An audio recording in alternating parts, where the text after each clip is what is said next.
Sejam bem-vindos a mais um episódio do Pode Refletir, um espaço para respirar fundo, refletir sobre a vida e se reconectar com a sua essência.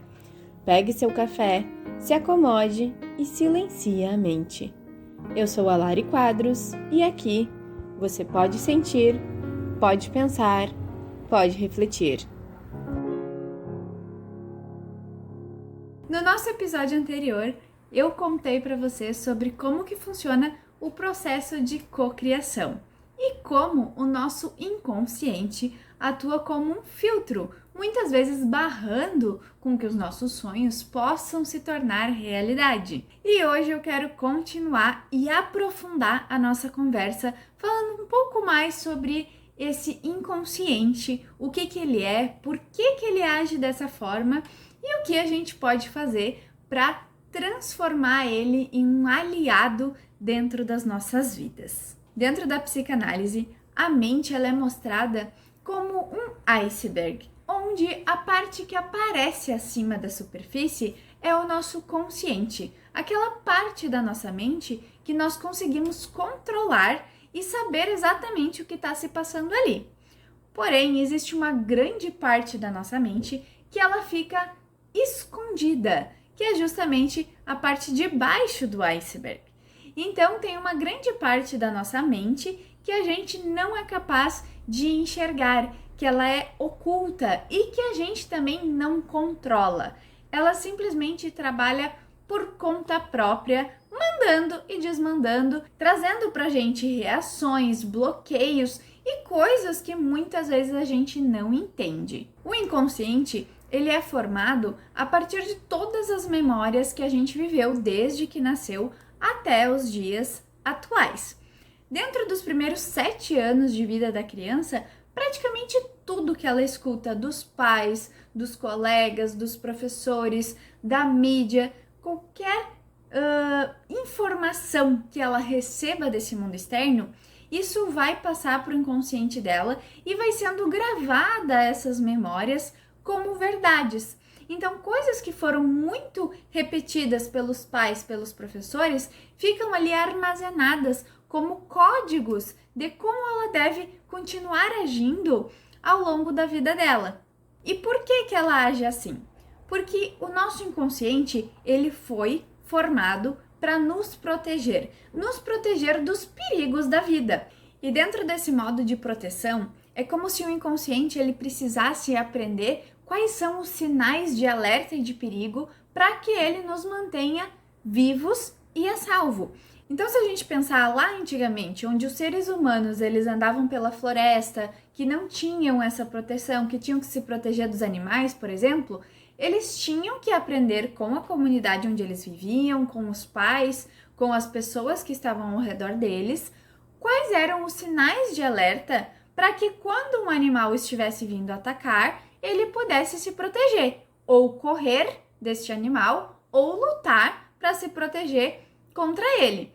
Só que esse sistema, ele veio com a gente até os dias atuais, e ele continua a agir vendo os sinais externos como perigos, como ameaças à nossa vida. Acontece que muitas vezes essas ameaças, elas nem mesmo são reais. Às vezes essas ameaças são algo que a gente está criando dentro da nossa mente ou algum gatilho externo que apareceu e que ativou aquela parte do nosso inconsciente que pensa, preciso me proteger disso aqui, isso aqui é um risco. Então, quando você tenta ir para um emprego novo, mas você acha que talvez não vai dar conta, ele pensa, nossa, se eu for, eu posso me expor a uma situação de risco. E se não gostarem de mim? E se eu for demitida? E se eu não me adaptar ao ambiente? Então, é mais seguro eu ficar aqui onde eu tô. É melhor eu não dar esse passo para longe da onde eu estou seguro. E é por isso que o nosso inconsciente fica nos mantendo dentro da nossa zona de conforto. Por quê? Porque é mais seguro, porque eu já sei com o que eu tô lidando, eu já sei quais são as ameaças, aqui nada vai ser um grande perigo, porque eu já sei como reagir às situações que eu estou vivendo nesse lugar, nesse momento, com essas pessoas. Então, para me proteger, é melhor eu ficar nesse lugar, é melhor eu não fazer algo de diferente. Imagina uma pessoa que ela nunca na vida correu. Essa era eu há alguns anos atrás. Aí, do nada, eu resolvi que eu queria começar a correr. Eu vi as pessoas correndo na rua, o meu namorado ele já corria há muitos anos e eu resolvi que eu queria treinar, eu queria testar para ver como eu me sairia na corrida. O que vocês acham que o meu inconsciente pensou naquele momento? Eu nunca corri, eu nunca fiz esse esporte. Quando eu comecei a correr, meu coração começou a acelerar, eu comecei a ficar cansada. Na hora ele pensou, meu Deus, estamos sob ataque. Alguém vai nos atacar, a gente está fugindo de um leão, tenho que me proteger. E aí, naquele momento, os sinais que o meu inconsciente vai mandar pro meu corpo é: para, tu vai morrer, vai dar um ataque cardíaco, não faz mais isso porque isso é perigoso.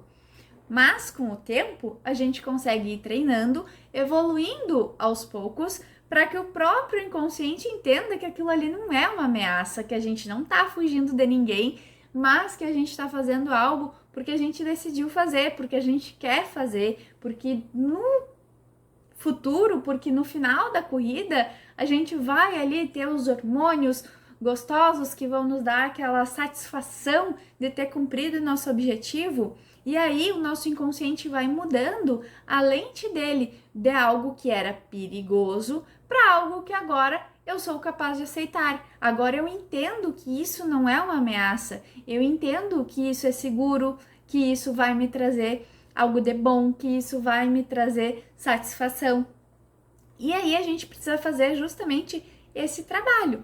Então o nosso inconsciente, ao natural, ele muitas vezes age como nosso inimigo, naquela reação inesperada que a gente teve, aquele rompante de raiva que a gente brigou com alguém que a gente não queria, naqueles momentos de frustração, onde a gente tenta, a gente quer fazer diferente, a gente está buscando se posicionar, impor os nossos limites, mas o nosso inconsciente vai lá e faz a gente voltar e repetir os antigos padrões, porque ele ainda está programado de acordo com aquelas memórias do passado, de acordo com aquela programação inicial que nos manteve seguros até aqui. Então, por que eu vou mudar se eu estava seguro? Então, o nosso papel para que a gente consiga realmente desbloquear e fazer com que ele entenda que a gente quer algo diferente, que a gente quer agir diferente, que a gente quer ter uma resposta diferente, porque a gente quer alcançar resultados novos. Eu quero ter um corpo melhor, eu quero ter uma alimentação mais saudável, eu quero estudar mais, eu quero um emprego novo, eu quero conquistar um sonho. Para eu conseguir esses resultados diferentes, eu vou precisar ter ações diferentes e eu vou precisar me tornar uma pessoa diferente.